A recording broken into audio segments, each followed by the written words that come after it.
Salut et bienvenue dans cette nouvelle vidéo. Aujourd'hui, on va voir comment faire pour créer un effet tel que celui-ci sur Photoshop. Donc vous voyez, on va animer une photo et faire en sorte de donner du mouvement dans l'eau. Donc c'est un effet qui a été assez populaire sur Instagram ou même sur Facebook, je crois.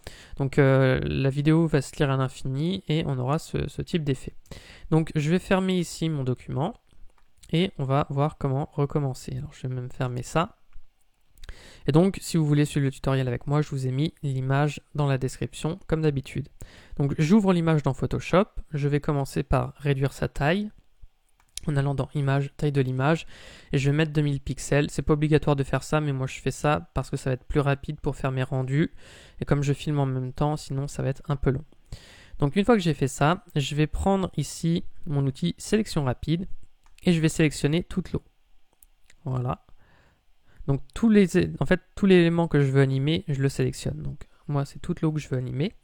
Donc je la sélectionne. J'ai le surfeur qui est au milieu, mais le surfeur, pour le préserver, en fait, pour animer ça, je vais faire un glissement sur ce calque. Je vais faire glisser l'eau de gauche à droite.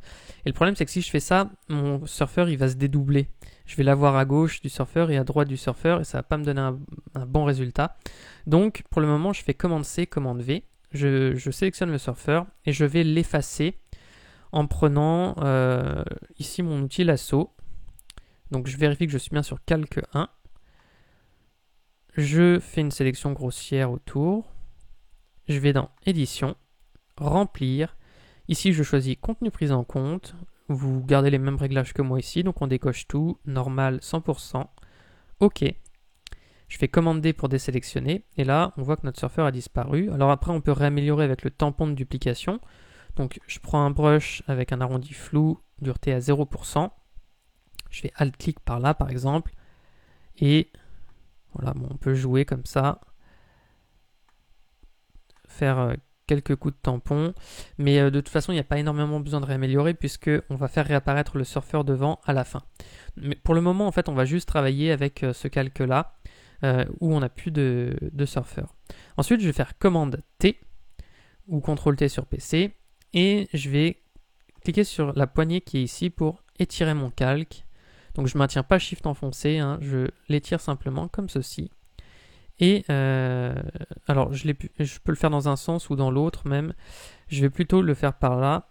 Comme ça, quand on fera l'animation, on ira de gauche à droite. Donc admettons que je fasse Entrée maintenant.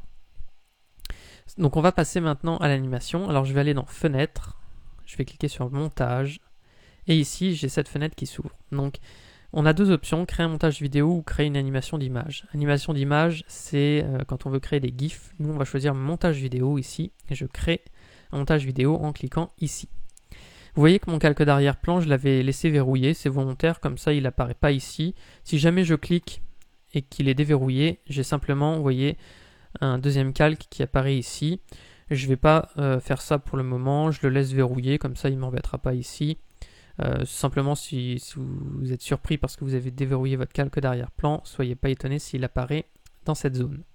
Donc pour commencer, ce que je vais faire, c'est que je vais prendre cette poignée là et je vais la tirer ici et la mettre à 2 secondes. Donc ça, ce sera la durée maximale de mon projet. Je peux aussi prendre ici la poignée extérieure de la durée d'animation de ce calque et je la mets à 2 secondes également. C'est assez simple à faire et ça m'aide du coup à faire en sorte que mon projet dure 2 secondes. À savoir que si vous voulez publier des photos de ce genre sur Instagram, je crois qu'il faut que la vidéo fasse plus de 3 secondes, 3 ou 4, je sais plus, donc il faudra peut-être avoir un projet plus long. Donc pour autant, nous on va faire quelque chose de simple, on va faire une animation de 2 secondes. Parce que si vous faites une animation de plus de 3 secondes, il faudra faire plus de calques et en placer plus qui se chevauchent, on verra au fur et à mesure. Je réexpliquerai peut-être à la fin un peu la logique. Je vais cliquer sur position ici et vous voyez que ça me crée un petit losange. Donc je clique sur position pendant que ma tête de lecture, vous voyez ça c'est ma tête de lecture, elle est tout à gauche donc sur 0. Et ensuite je vais la déplacer et je vais la mettre tout au bout, donc à 2 secondes, et je vais cliquer ici sur le petit losange pour en créer un second. Ensuite, je vais donc, là je suis sur mon deuxième losange, voilà, c'est bien. Alors je ne clique pas dessus, il est sélectionné, c'est parfait. Je prends mon outil déplacement et je vais déplacer mon calque ici vers la gauche. Je peux maintenir Shift enfoncé, comme ça je ne le déplace que sur un seul axe, je ne me trompe pas. Et voilà, je le déplace à gauche. Et maintenant, si j'appuie sur Entrée ou que je fais lecture en appuyant ici, vous voyez que mon calque se déplace tout seul vers la gauche. Alors là, l'animation est un peu lente parce que le rendu, c'est pas encore fait, mais voilà. Maintenant, ça va apparaître. Alors, il y a des petits bugs ici au niveau du rendu. J'appuie sur Entrée, sur Espace. Alors ça, c'est des bugs. Voilà, je vais peut-être dézoomer. Voilà, normalement, là maintenant, ça passe. Donc j'appuie sur Entrée pour arrêter la lecture. Si je clique sur la petite roue ici, vous voyez que lire en boucle est coché par défaut, donc c'est ce qui me permet de faire en sorte que la lecture se refait à l'infini. Maintenant que j'ai fait ça, donc j'ai un glissement sur ce calque, je vais le grouper, parce qu'en fait si je fais commande J et que je duplique ce calque, vous voyez il réapparaît ici, mais je perds les images clés, donc les petits losanges que j'ai créés, ça s'appelle des images clés il me semble, et je les perds. Donc je vais supprimer ce calque, voilà. Et ce que je vais faire, c'est que je vais faire commande G ou CTRL G sur PC pour créer un groupe dans lequel va être inclus automatiquement le calque qui était sélectionné. Et ensuite, je vais faire commande J ou CTRL J sur PC pour dupliquer ce groupe. À présent, donc, quand j'ai un groupe, vous voyez, ça me crée une barre grise finalement comme ça qui fait la taille de ce groupe. Je vais déplacer mon groupe et je vais le placer le début à 1 seconde, vous voyez ici. En faisant ça, j'ai rallongé la durée de mon projet de 1 seconde, donc je vais reprendre ici ce curseur et le replacer à 2 secondes. Je laisse par contre la durée ici, ça je ne le réduis pas. Pourquoi? Parce que je vais cliquer maintenant sur les transitions et je vais mettre un fondu. Donc je clique sur le fondu, je maintiens le clic et je le fais glisser ici. Vous voyez, il dure la moitié de l'animation de ce calque. Si je réduis ce calque, la durée, eh bien automatiquement l'effet est réduit de moitié. Et moi ce que je veux, c'est que la transition arrive pile au bout. C'est très important pour avoir un effet qui se répète bien et sans transition. Donc je fais ça. Maintenant si je fais Entrée, on va voir que à 1 seconde, j'ai un double effet qui apparaît. Mais voilà, quand ça repart au début, on a une saccade. On voit que ça repart et que c'est brutal. Voilà. Donc pour éviter ça, on va redupliquer encore notre calque. Donc je fais commande J, CTRL J sur PC. Et cette fois-ci, je déplace, alors je peux l'ouvrir, vous voyez. Ici, la transition, je pourrais la sélectionner, appuyer sur supprimer parce que j'en ai pas besoin. Celle du début, disons. Et je vais placer mon groupe ici. Donc vous voyez, le but c'est que quand celui-ci se finit, eh bien l'autre commence. Et là, je vais recliquer encore une fois sur fondu. Je vais le faire glisser et je vais le placer ici. Et donc maintenant, si je mets ma tête de lecture au début de mon projet, alors est-ce que par contre la durée est assez... J'ai peur que ça saccade parce que il va peut-être me manquer une image. Donc on fait lecture pour voir ce que ça nous donne. Alors est-ce que c'est bien fluide? Oui, en fait ça fonctionne, je crois. Oui, c'est tout bon. Donc maintenant, on voit que quand on fait lecture, on n'a plus de transition qui était brute comme juste avant.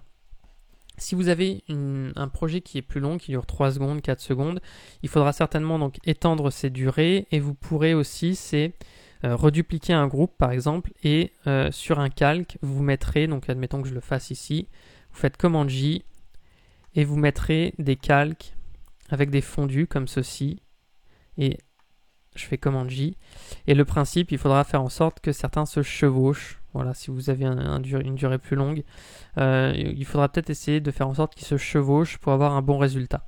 Donc après, ça dépendra du nombre, combien vous en mettrez, ça dépendra de l'effet final que vous aurez. Là, si je fais lecture, ça me donne un effet encore plus flouté. Vous voyez, si je mets plus de calque et qui se chevauche,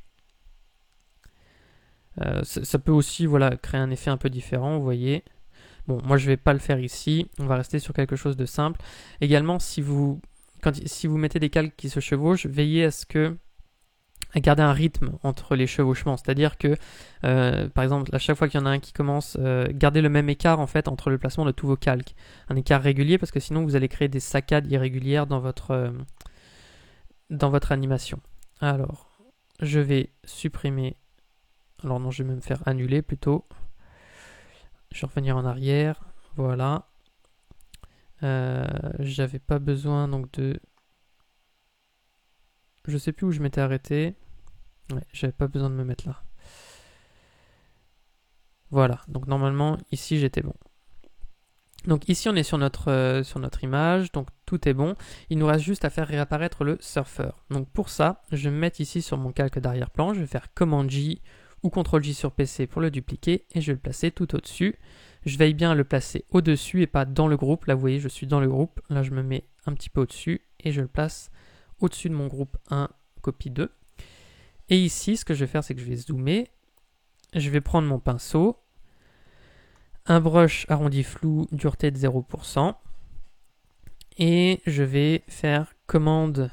je vais cliquer sur masque de fusion ici. Je vais faire commande I ou CTRL I sur PC pour intervertir le masque. Vous voyez que le surfeur a disparu. Maintenant, je vais peindre en blanc dessus. Donc je prends du blanc ici. Et je vais peindre... Alors il était par là, voilà. Je vais peindre comme ceci pour le faire réapparaître. Alors, si vous peignez très autour, vous voyez que maintenant je fais entrer pour lire. Vous voyez que j'ai figé l'eau qui était autour, donc ça peut faire un peu bizarre. Donc si j'ai besoin, je me remets en noir. Je prends un brush peut-être un peu plus petit et je repeins pour mieux, pour éviter de garder trop de bords. Alors après, je peux garder peut-être le reflet dans l'eau quand même. Ici, je peux baisser la taille de mon brush,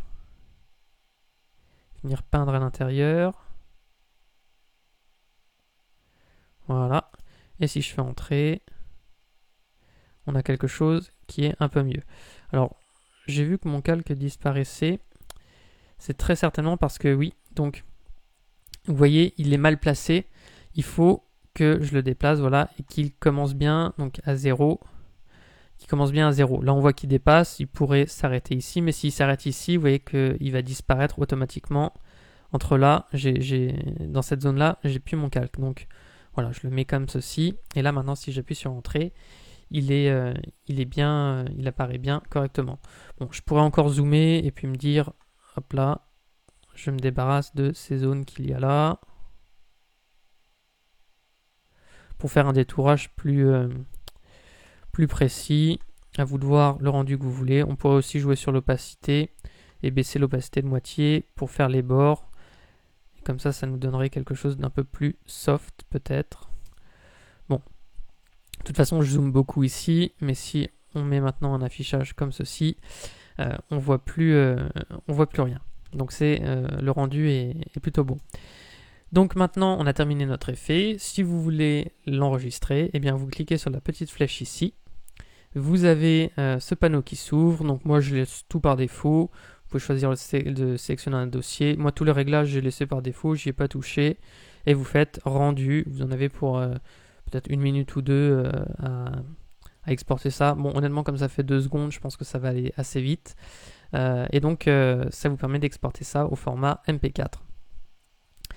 Donc voilà, c'était tout pour ce tutoriel. J'espère que ça vous aura plu. Si vous avez des questions, vous pouvez les poser en commentaire.